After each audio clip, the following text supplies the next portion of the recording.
سلامونه خو نیک هیلې هیلمند یم چې جوړ او روغ به یاست. دغه ورځ کې تاسو به شاید خبرونه کې اورېدلي اوسئ چې د انګلستان یو محکمې پریکړه کړې چې نور دې په انګلستان کې حلال خواړه بند. دا چې حلال خواړه په ضد باندې ولې هندوستان هم خپل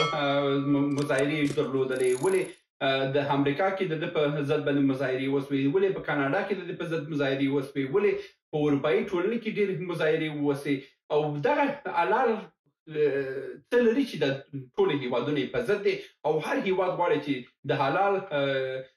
سیستم چې دی دا باید بند سي د دوی په هیواد کې، ځکه چې دا د دوی هیواد دپاره ډېر ستر خطر بلل کېږي. نن په دغه ویډیو کې تاسو ته د حلال قوانینو په هکله باندې وایم او دا وایم چې ولې دغه هیوادونه د حلال څخه ویره لري او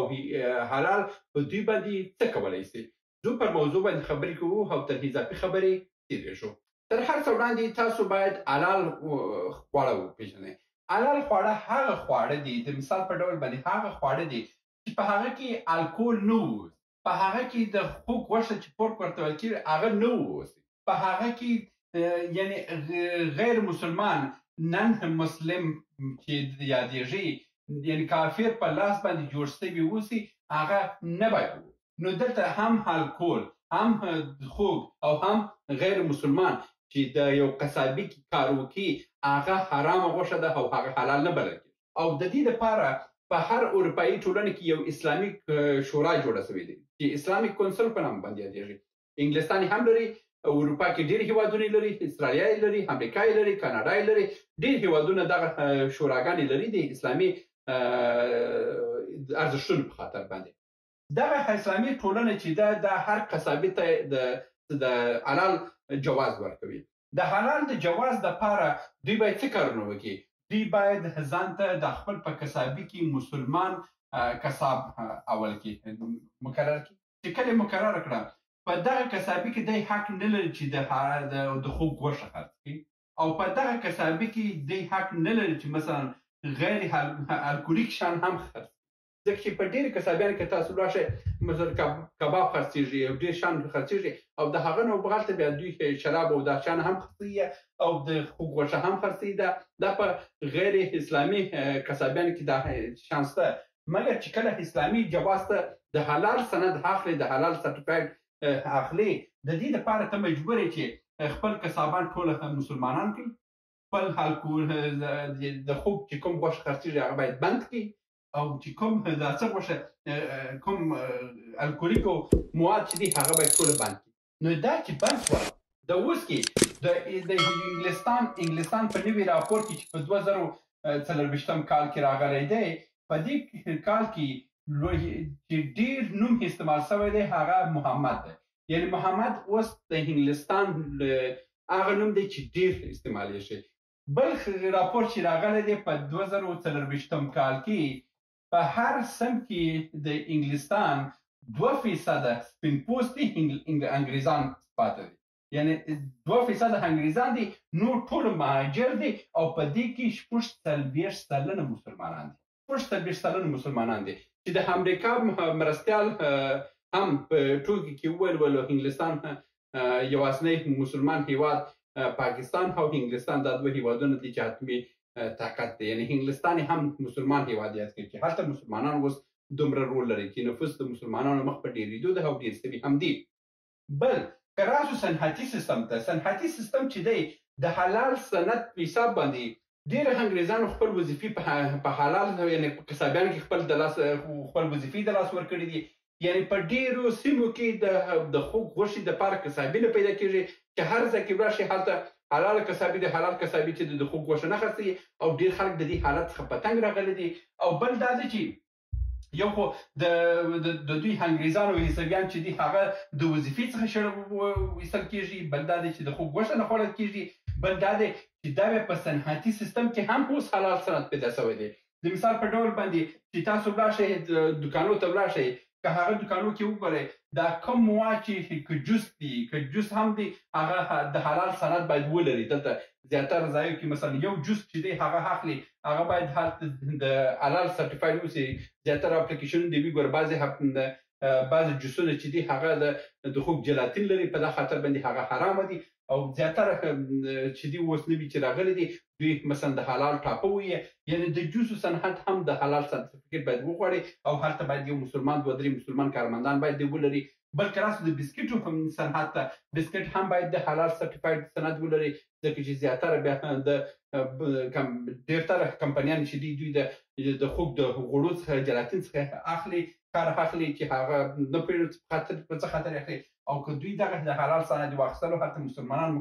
باید مقرر سي او دوی باید د خوږ د جلاتین څخه باید کار وانخلي دوی د الکول څخه باید کار وانخلي او که راسو نور خوراکي مواد کې راسو یعنی په ټول صنعتي سیستم کې همدا اوس د په هر هیواد کې که هغه انګلستان دی که هغه استرالیا دی که هغه امریکا دی که هغه کاناډا ده که هغه جرمني دی که هغه هندوستان دی همدا اوس په هندوستان کې حدودا 40 سلنه صنعتونه چې دي دا یوازې او یوازې د مسلمانانو د حلال د سنت په خاطر باندې دوی کارمندان نیولي دي یعنی که دغه حلال سند نه وای د 40 سلنه کارمندان هغه کمپنیان هیڅ ضرورت نه درلود که هغه قصابیان دي که هغه مثلا د تونمایي کمپنیان دي که د جوسو دي که هر شي خوراکي شان چې جوړېږي د بسکټ دي په هندوستان کې هغه د 2021 کال په راپور کې راغلی 40 سلنه کارکوونکي چې دي یوازې د حلال سند په خاطر باندې دا جبري نیول شوي دي هر کمپنۍ یعنې زیاتره کمپنیانو اوس د دې نه وروسته دوی مجبور دي چې د حلال سند دپاره دوی خپل کارمندان مسلمانان کې خپل ټول سټاف مسلمان کې کله دا سټاف مسلمان سو قصابي مسلمان سو صنعت مسلمان سو دا ټول د همدغه یو حلال سند په خاطر باندې ټول سند سو نو اوس دوی ټول په ویره کې دي هم هندوستان په ویره کې دي هم په انګلستان په هم هند په ویره کې دي هم انګلستان په ویره کې دي هم په جرمني په ویره کې دي هم امریکا په ویره کې دي استرالیا په ویره کې دا ټول هیوادونه اوس په ویره کې دي چې وروره دا حلال ټاپه چې دا حلال سرټیفیکیټ دا زموږ هیوادونه کې د ټول دینونه له منځه وړي ځکه چې ټول صنعتونه قصابیان ټول باید مسلمانان سي صنعت باید مسلمانان سي دا صنعت او تجارت چې مسلمان سو نور خو نو هیوادونه چې پاتې دي په یو هیواد ولاړ په صنعت او تجارت باندې ولاړ دي چې دا چې مسلمانانو ته لاس بلاس کې ولیدلو نو دوی مجبور دي چې نور ادیان خپل پلویان د لاس ورکړي او چې دا پلویان د لاس ورکړو او دوی د قدرت په لاس کې اخلي چې کله هم قدرت په لاس کې واخیستلو دوی قانون هاړي اسلامي قانون دوی ځان ته جوړوي دوی اسلامي شریعت ځان ته جوړوي همدا اوس په انګلستان کې حدودا 200 شرعي محکمې جوړې شوي دي 200 شرعي محکمې دا خپل د انګریزانو دپاره د خطر زنګ دی نو دا خطر باندې دی چې انګلستان هم په د حلال ضد کارونه فعالیتونه شروع کړي دي د نړۍ هر ګوټ ته چې ولاړ شي دوی د حلال په وړاندې دوی مبارزه شروع کړې چې حلال باید بند شي نو نن په دغه ویډیو کې مې تاسو ته د دې ابعاد وویلو چې ولې دغه هیوادونه د حلال